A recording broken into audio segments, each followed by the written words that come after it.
Gen Z women are embracing something called man repeller fashion. So this is essentially dressing in a way to repulse men and defy what we call the male gaze.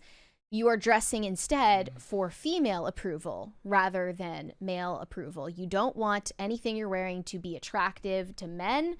You're just going to dress purely for yourself. In some of these examples, I think that it's working.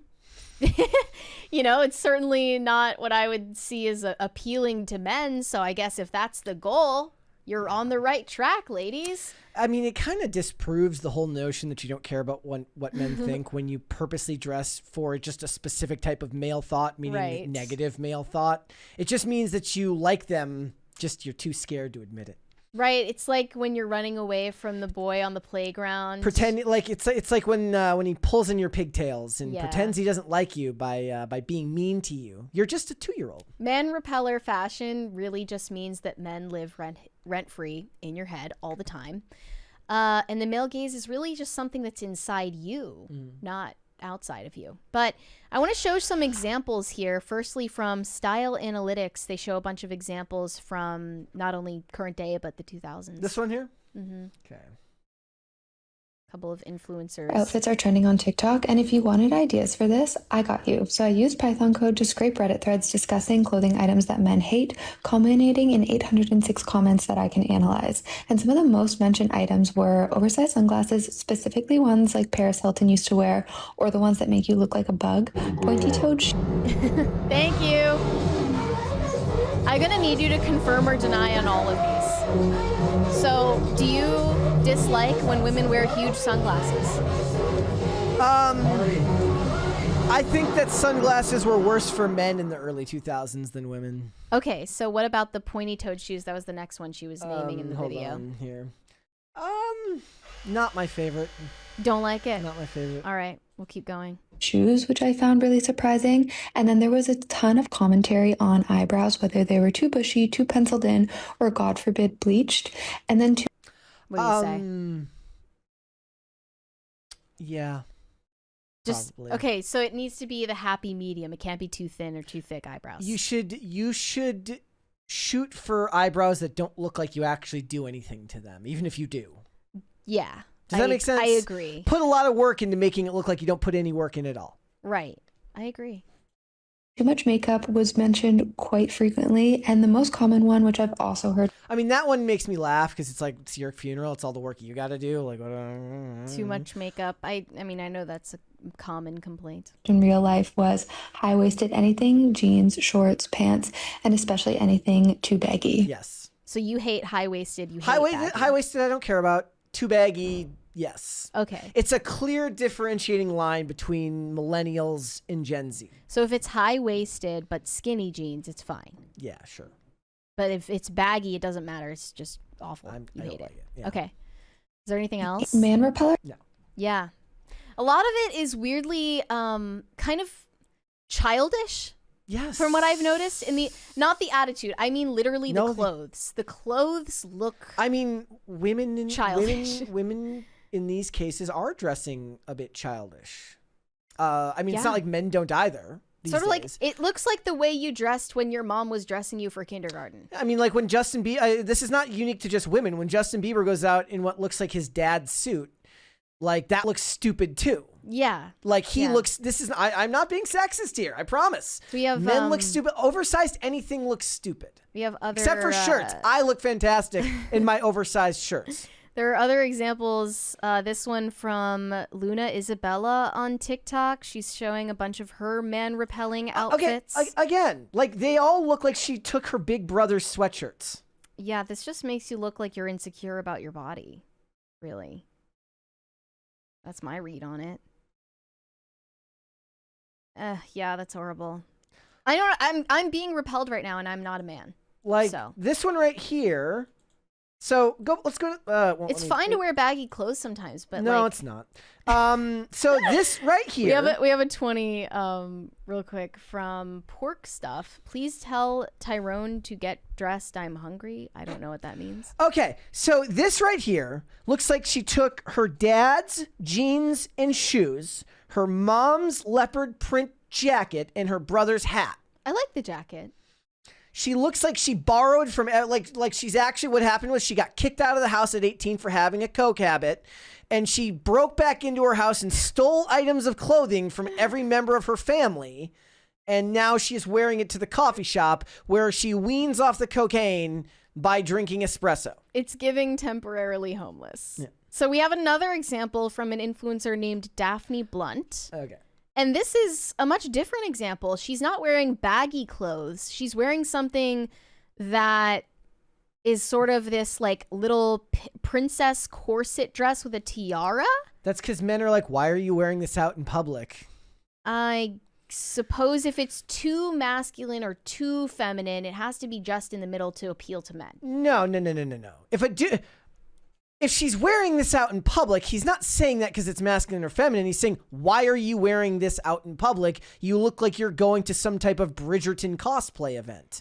Yeah. I mean, I guess that it's a little costumey. She's wearing a fake, like a tiara. Okay, there's no public setting where this isn't going to stand out and look extremely noticeable. Here's one of the comments. Why do men seriously believe that their opinions even matter? Like, go build a house or something. Well, you made a video about a man making a comment about it, so it does matter is what they're saying.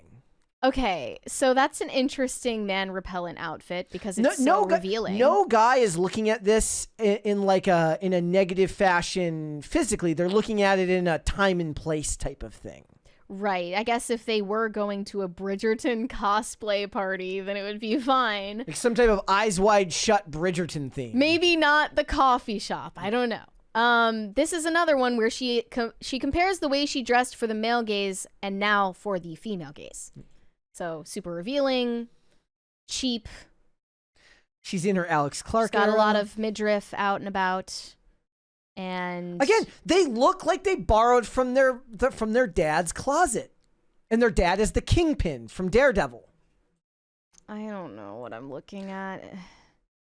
Okay, we've got like a satin skirt with like a loose sweater. It's not so bad. Most of it really just comes down to... Okay, I've officially concocted my theory on this. Okay. I think that these women want to dress modestly, but they're coming up with a feminist explanation for how to do it. Because clearly, the difference that we're seeing in almost all of these examples is dressing for the male gaze equals dressing immodestly. Dressing for repelling the male gaze. Plenty of men would not want her going out like this in certain situations as well. But they would... I think it's just to communicate that it's sexually attractive to men. Correct. So, then the man repeller style is literally just, in almost all of these examples, covering yourself more. Yeah. So... not even just covering your skin, but obfuscating your weight, obfuscating your physical form. Which, hiding yourself, if you understand this... Hiding yourself is not a good reason to dress modestly because you're still hyper-focused on how you look. Mm-hmm. You should actually dress modestly because it aligns with your values and it aligns with how you want to be perceed by other people and making other people feel comfortable. If they're a feminist, they're not going to admit to wanting to dress modestly. Yeah. Because there's connotation to that they don't like. No one ever taught me that you should dress in baggy clothes to hide the fact that you're fat, and that's the same thing as being modest. What I'm seeing here is a lot of women who actually just gained weight, didn't like how they looked anymore, and decided that they were going to make it into some kind of principled stance. And a big middle finger to men in the world who don't find them attractive anymore. I love in this article, it's Donald Trump's fault. It is. They say, what is driving the trend? The revival of the man repeller trend comes early into the second administration of President Donald Trump as political divides continue to widen. The 2024 presidential election among young adults aged 18 to 29, 61% of young women voted Democratic, while 55% of young men supported Trump. The new rise of the man repeller. So what they're saying is like they'll put on the other outfit as long as you're wearing a white Dudes for Kamala shirt. She'll put it on for you before you go to bed to give you your scraps. I can't.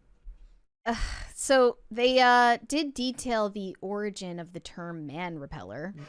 It comes from a term coined by Leandra Medine, the author of a blog titled The Man Repeller. This was a fashion blog that kind of wrote about the ideas behind different fashion trends and why they were popular. But it basically comes down to wearing garments considered unconventional or quirky, such as harem pants, boyfriend jeans, overalls, shoulder pads, full-length jumpsuits, and jewelry that resembles weapons. This is not a way to be intimidating.